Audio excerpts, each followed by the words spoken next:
Capítulo 11. Linguagens do amor em famílias em que um dos pais está ausente.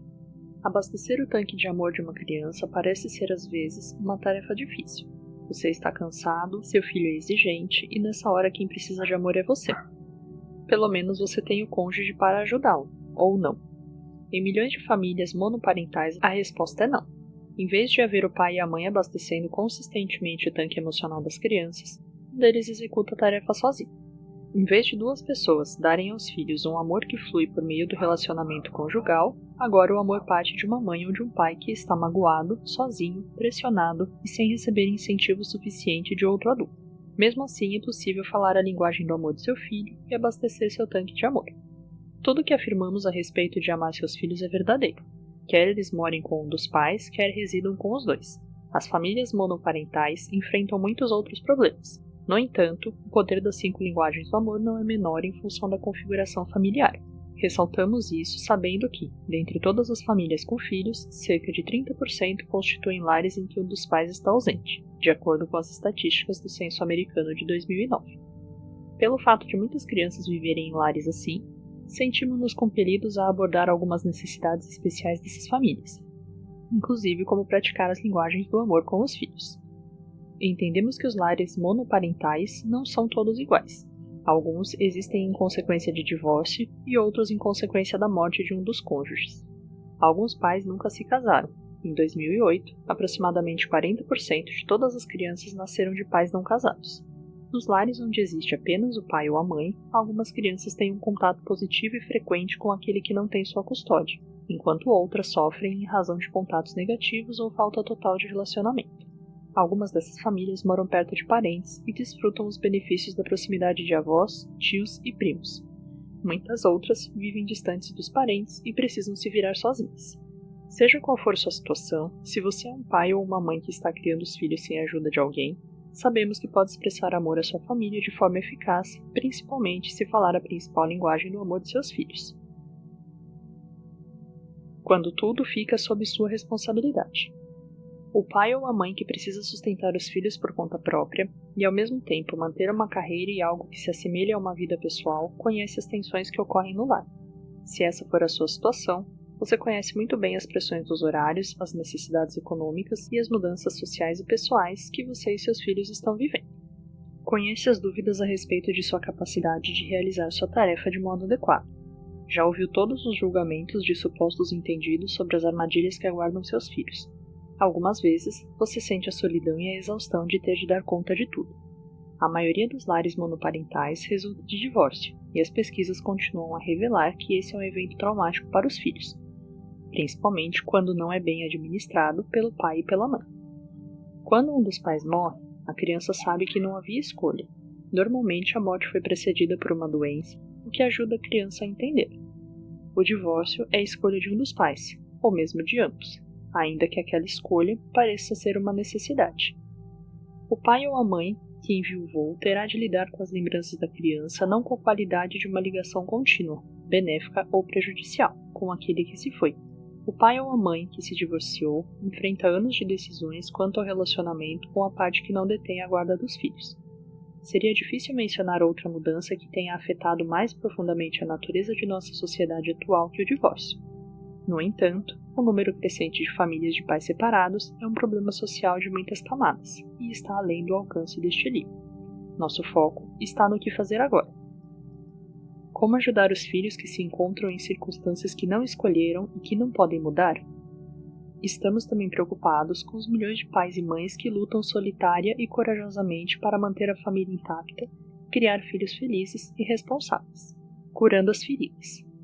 As necessidades das crianças que vivem nesses lares são as mesmas daquelas que moram com os dois pais. O que muda é a forma como essas demandas são supridas, já que só um dos pais é o cuidador, não ambos. Em geral, esse cuidador que ficou sozinho em razão de divórcio, viuvez ou por nunca ter se casado, sente-se ferido emocionalmente. Pais feridos estão tentando cuidar de filhos também feridos e ao mesmo tempo esperam convencê-los de que a vida pode ser razoavelmente normal.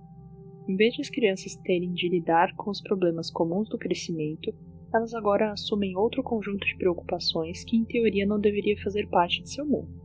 Judith Wallenstein, fundadora do Center for the Family in Transition, Centro para a Família em Transição, realizou a mais abrangente pesquisa sobre os efeitos do divórcio nas crianças.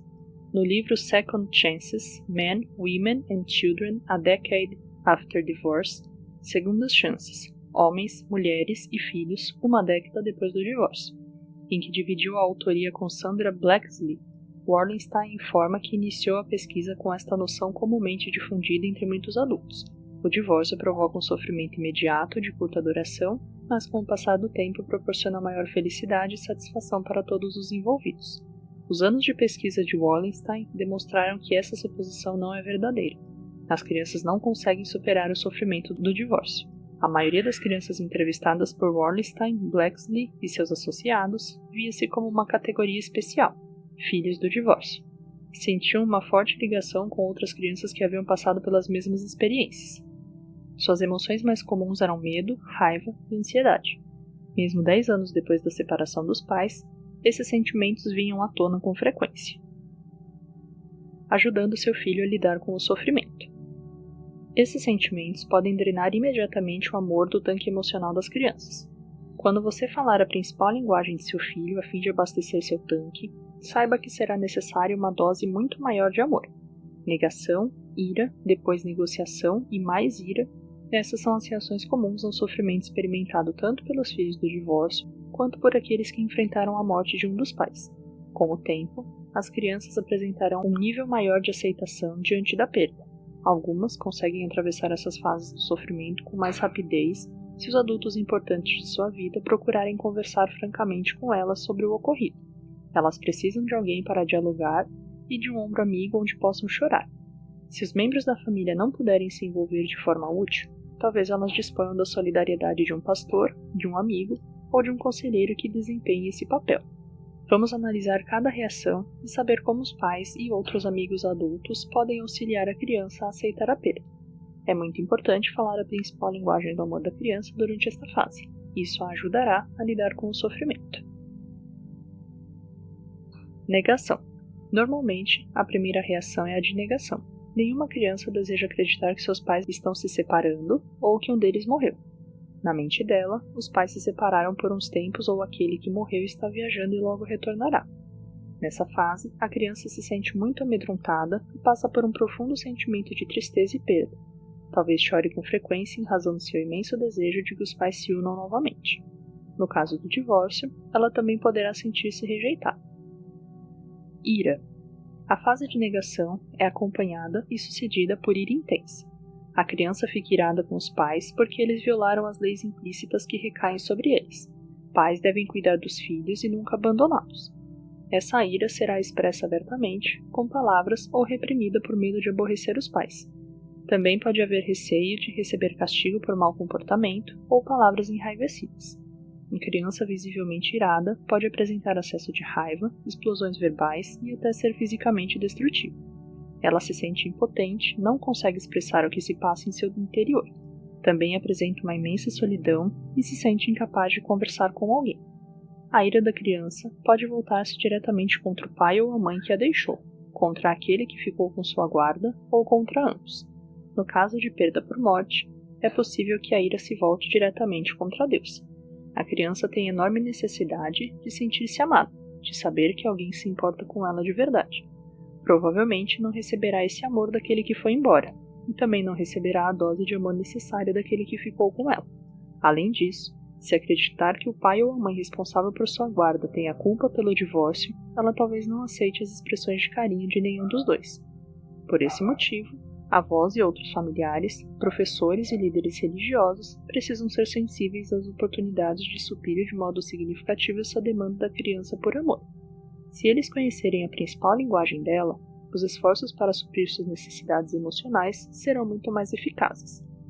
A linguagem do amor de Robbie era toque físico. O pai saiu de casa quando o menino tinha 9 anos. Ao fazer uma retrospectiva, Robbie disse: "Se não fosse por meu avô, não sei se teria conseguido superar a separação. Na primeira vez em que o vi depois que meu pai foi embora, meu avô me abraçou por um longo tempo. Não disse nada, mas eu sabia que ele me amava e sempre me daria apoio. Todas as vezes que vinha me visitar, ele me abraçava. Quando ia embora, me abraçava de novo. Não sei se ele tinha ideia de quanto aqueles abraços significavam para mim. mas eram como chuva no deserto.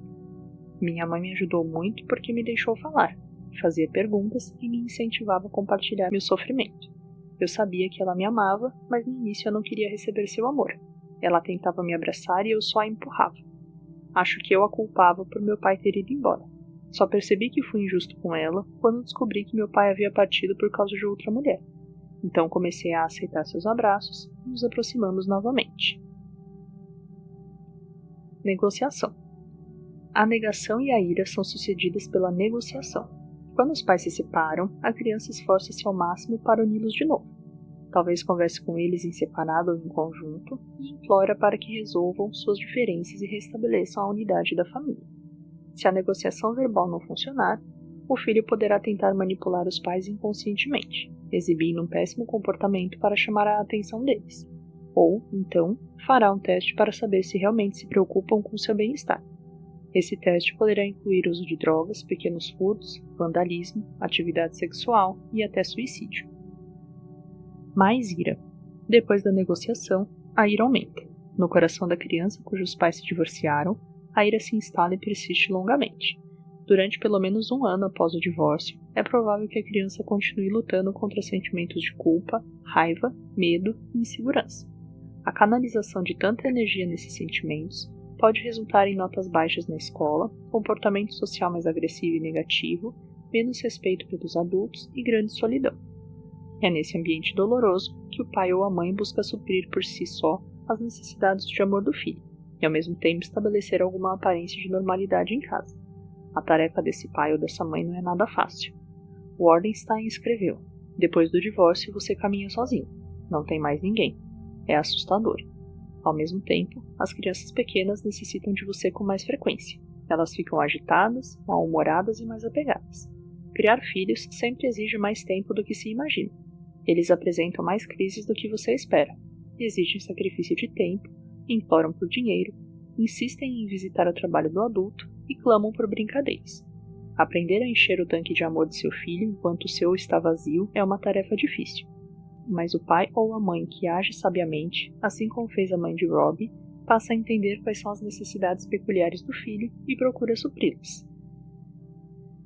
Como as histórias podem ser úteis.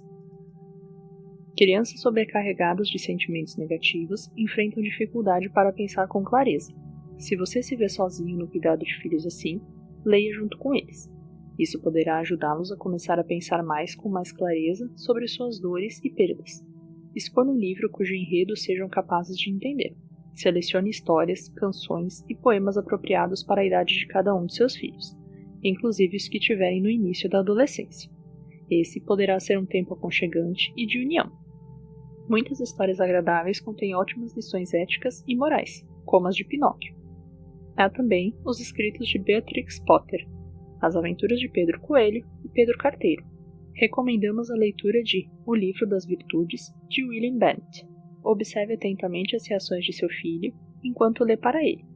Pergunte o que ele está pensando, para abrir possibilidades de discutir o assunto no nível de entendimento dele.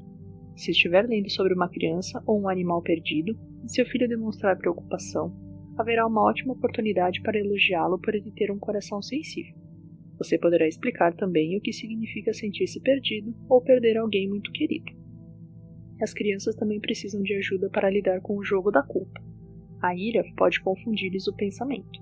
É comum elas acreditarem que culpar outra pessoa é justificável, simplesmente porque estão zangadas. Quando estiverem mais calmas, explique os dois lados da situação, não apenas quanto a outras crianças, mas também quanto ao que aconteceu em sua família. Especialmente quando as crianças se sentem terrivelmente enganadas pelo pai ou pela mãe que, conforme acreditam, as abandonou, elas precisam saber que a sensação de perda é natural e não há motivo para se sentirem culpadas. E enquanto leem juntos, troquem ideias sobre o que está acontecendo na vida diária deles. Criem histórias juntos. Isso lhe permitirá entender o que se passa no coração dos seus filhos em nível que eles talvez sejam incapazes de verbalizar numa conversa. Peça ajuda. Nenhum pai ou mãe é capaz de suprir sozinho as necessidades de amor de um filho. Conforme já dissemos, algumas crianças escolhem não aceitar o amor de nenhum dos dois. A mágoa e a ira são tão grandes que elas não dão nenhuma possibilidade ao amor. É aí que os avós e outras pessoas da família, da igreja ou da comunidade entram em cena. Se você cuida sozinho de seu filho, não espere que outras pessoas lhe perguntem se podem ajudá-lo. Algumas não se oferecem porque não querem interferir em sua família. Outras talvez não estejam cientes da situação. Se você ou seus filhos precisam de ajuda, é aconselhável investigar os recursos disponíveis em sua comunidade. Alguém na escola de seus filhos ou em sua igreja poderá orientá-lo nessa busca. Os parentes são sempre importantes, mas se tornam mais necessários quando as crianças sofrem perdas. Por exemplo, avós que moram perto podem ajudar os netos de várias maneiras durante a semana escolar, e a presença deles poderá animar o filho ou a filha que cuida das crianças. Eles poderão ir à casa dele ou dela e ajudar os netos a se aprontar para a escola de manhã, ou podem buscá-los de carro à tarde. Os avós também ajudam a carregar grande parte da carga emocional do pai ou da mãe que cria os filhos sozinho. Há muitas pessoas que ficariam felizes por ajudar famílias monoparentais se soubessem que sua ajuda é necessária. Elas querem se sentir úteis, e você precisa de auxílio. O único problema é reunir esses dois desejos. As igrejas locais oferecem boas chances para que isso ocorra. Algumas até contam com estrutura de apoio.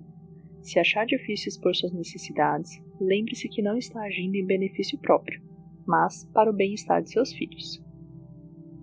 As linguagens do amor em lares em que um dos pais está ausente. A necessidade do amor de uma criança é tão importante após o divórcio quanto antes dele. A diferença é que o tanque de amor da criança foi rompido pelo duro trauma do divórcio. Para reparar este tanque, é necessário ouvi-la atentamente por horas, a fim de que ela processe as emoções das quais já falamos. Alguém precisa cuidar dela durante a fase de sofrimento para que ela volte a acreditar que é verdadeiramente amada.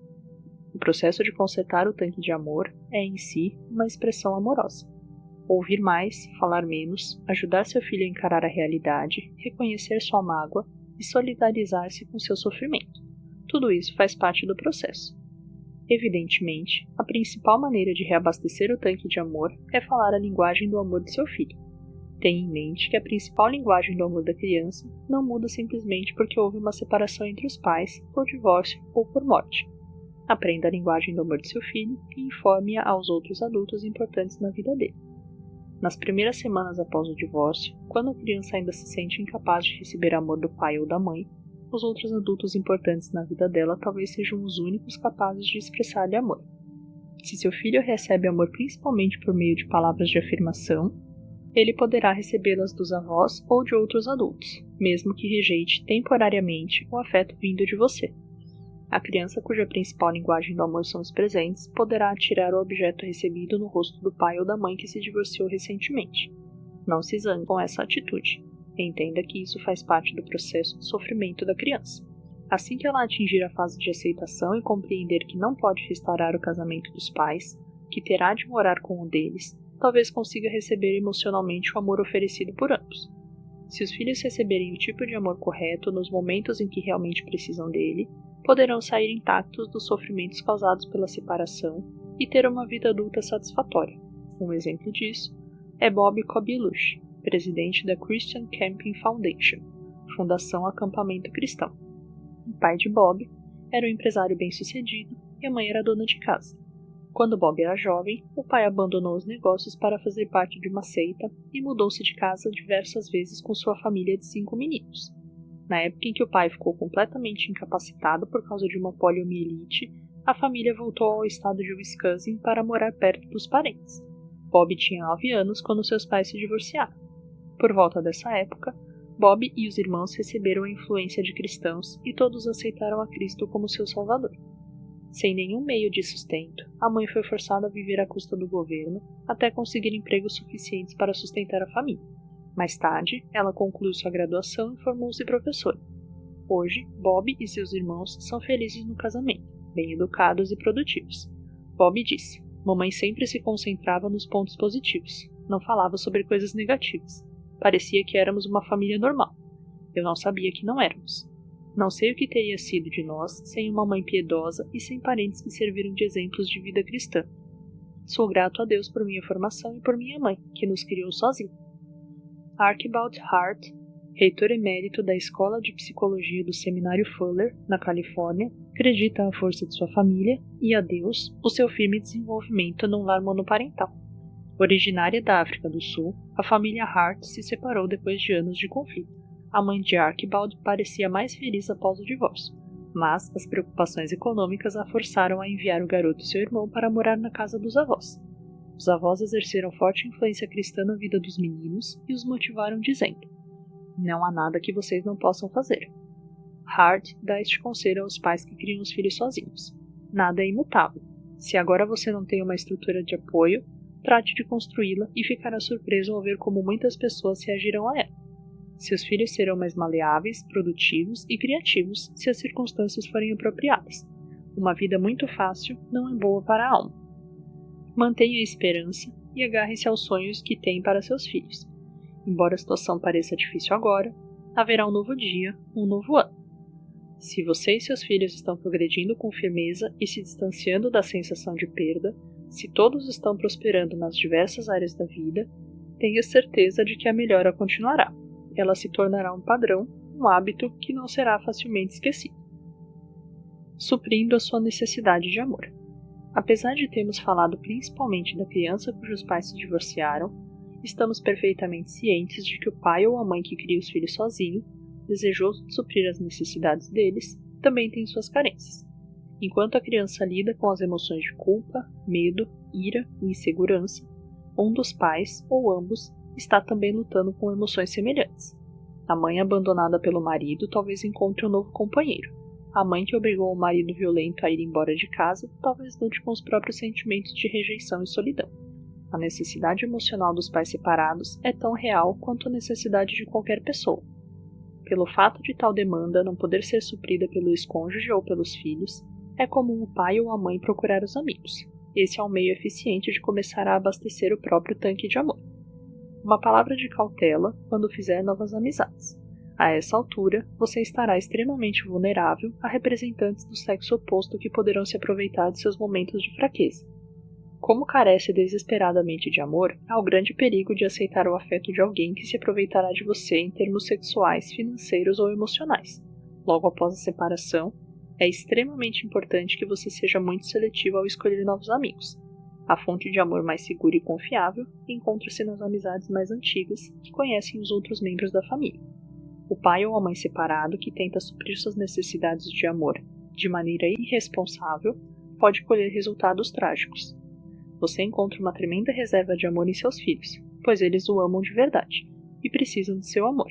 As psicólogas Cheryl e Prudence Stephens dizem: o melhor presente que você pode dar ao seu filho é sua saúde emocional, física, espiritual e intelectual. Por mais doloroso que seja, a verdade é que você pode continuar cuidando sozinho de seus filhos por muitos anos. Durante esse tempo, seja ele curto ou longo, você desejará dar-lhes o exemplo de integridade e responsabilidade que pode marcar a caminhada deles como uma vida adulta responsável.